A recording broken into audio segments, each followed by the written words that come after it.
Plantóides do meu Brasil!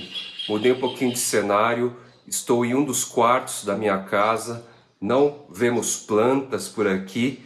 Eu decidi que na área superior do meu quarto eu não ia colocar plantas, exceto no banheiro da minha suíte, só que por circunstâncias, envolvimento, desejo de novas experiências, eu resolvi montar um terrário. E o melhor lugar para isso foi nesse espaço, nessa bancada branca. E aqui está o primeiro item fundamental, um aquário. Tradicional aquário, sem fundo preto, sem aqueles recursos próprios de filtragem, certo? Esse aquário aqui tem 100 litros e eu vou mostrar para vocês aqui como eu pretendo deixá-lo pronto, preparado para receber plantas que exigem muito mais umidade constante e calor. Eu estou usando aqui uma lente que amplia, é uma wide, então parece pequeno, mas ele tem 100 litros. É um aquário de 80 centímetros por 30 por 40, 96 litros mais precisamente.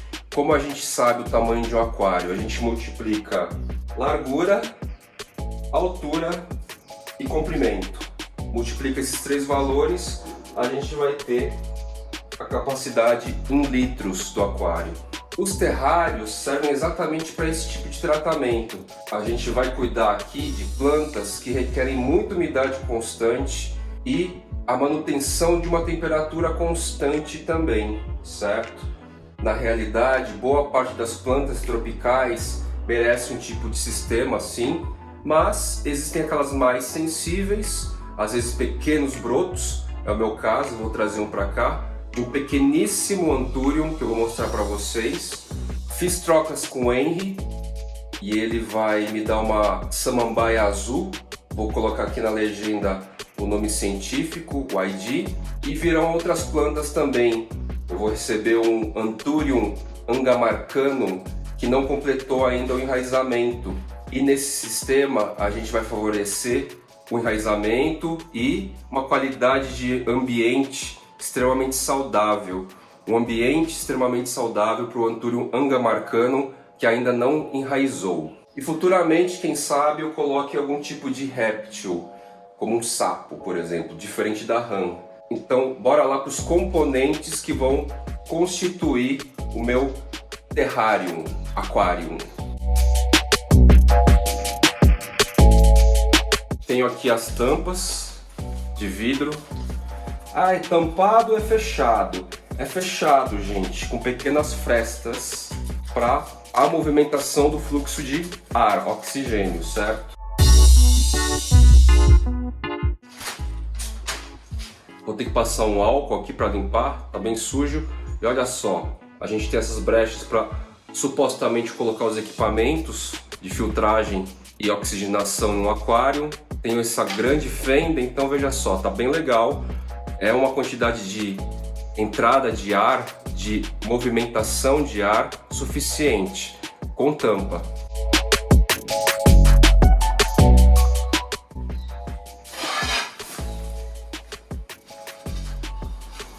Uma limpezinha básica. Que álcool? Álcool 70%. Clássica agora do nosso momento. Substrato. Que tipo de substrato eu vou colocar aqui? Bom, não esqueçam, solo sempre úmido. Você pode aplicar aquele substrato pronto, aquela mistura básica de casca de pinos, ora palha de fibra de coco, ora carvão ativado. Eu resolvi fazer aqui e testar um substrato bem leve. Eu vou fazer basicamente uma mistura de substrato para orquídeas. Já é uma misturinha pronta, que já vem com casca de pinos, carvão vegetal e também resolvi misturar com musgo esfagno. Ah, mas de onde você tirou essa ideia? Por que tem que ser assim? Intuição. Eu vou fazer um teste. Apenas casca de pinos e carvão ativo, esfagno. De tempos em tempos eu vou borrifando meu adubo organomineral que eu já mostrei para vocês e tá aí. Somente. Para esse aquário de 100 litros, eu comprei 2 pacotinhos de 90 gramas de musgo esfagno e 2 pacotes de 1 kg de substrato para orquídeas. Primeira camada que eu vou fazer da casca de pinos, então, o substrato para orquídeas. 2 sacos vai dar certinho para não ficar nem muito raso nem muito cheio.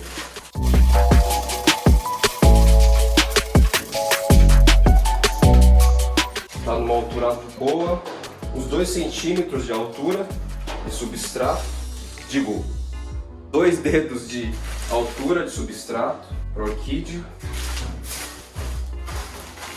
E o musgo esfagno, porque eu vou colocar plantinhas que estão em processo ainda de crescimento ou enraizamento.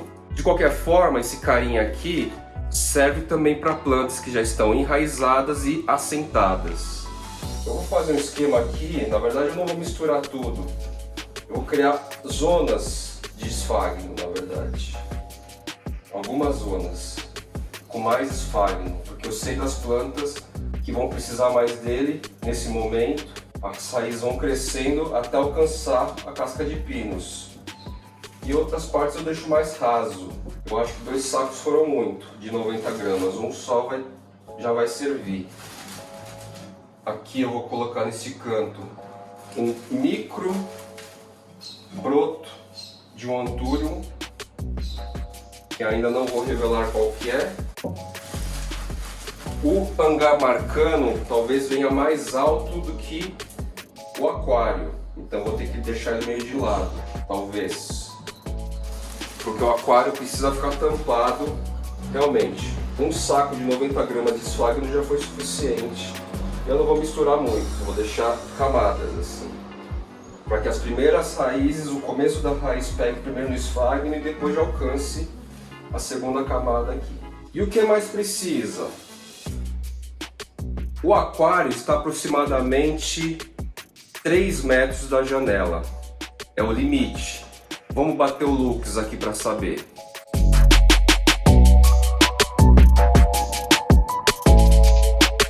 Achei o aplicativo aqui do LuxMeter, que eu já apresentei também. Vou colocar aqui frente, configurar, vamos bater aqui. Estou considerando aquela luz de lá. Coloquei a câmera frontal para captar. 337 lux. Só que esse quarto normalmente ele fica fechado as janelas ou pequenas frestas. Não quero mudar esse hábito, então não posso considerar exatamente 337 lux, que, como a gente já revelou aqui no outro vídeo sobre o luxímetro, é bacana para as plantas. Então, qualquer terrário convém, assim como os aquários plantados, ter um sistema próprio de iluminação artificial. Que luz que eu utilizei?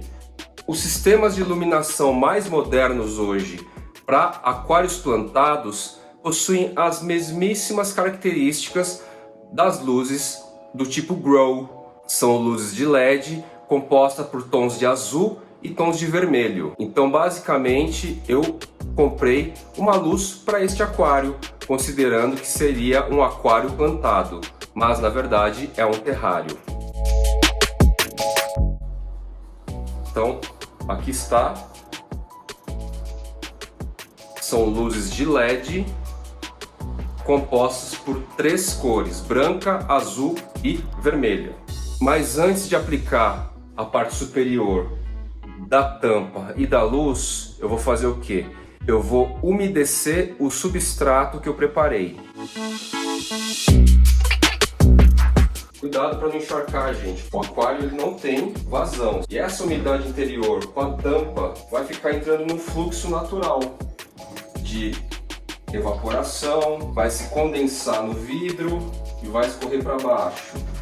E vai ficar nesse fluxo natural. Então a gente praticamente não vai precisar se preocupar em ficar regando o terrário. É como se fosse um Little Big Planet. A água aqui está um fiozinho só embaixo. Não tá nem um dedo ainda. E tá bom assim. O esfagno tá bem úmido, molhado na verdade, e naturalmente vai se uniformizar daqui a alguns minutos. Vou trazer agora algumas plantinhas, na verdade uma por enquanto.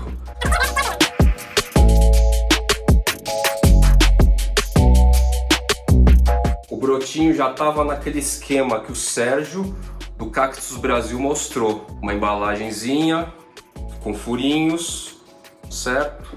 Aqui no caso é um Tupperware que eu peguei, esquentei a ponta de agulha e fui furando. E no caso aqui, musgo esfagno com um pequeno broto de Anthurium ao centro. Esse ecossistema aqui, em versão mini, vai ser basicamente o mesmo que eu teria aqui. Eu vou transplantar o brotinho para lá. Aqui está o brotinho, veja como ele já está bastante úmido. Eu coloquei ontem à noite, olha a folhinha como tá. Espero que esteja dando foco. Raizinhas. Então, a princípio aqui, esse brotinho vai ter contato direto com o próprio esfagno, e à medida que as raízes forem se desenvolvendo, vai chegar na casca de pinos com carvão ativado. Lembrando que a parte de nutrientes eu vou trazer borrifando de tempos em tempos com o adubo líquido organo mineral que eu já apresentei para vocês. Vamos tampar agora.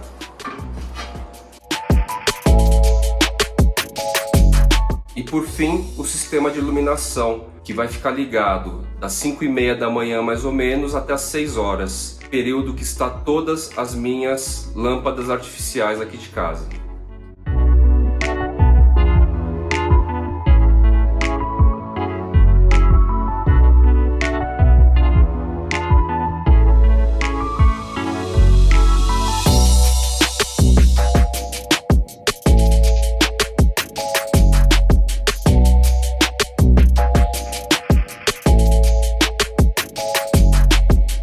Brancas, vermelhas e azuis.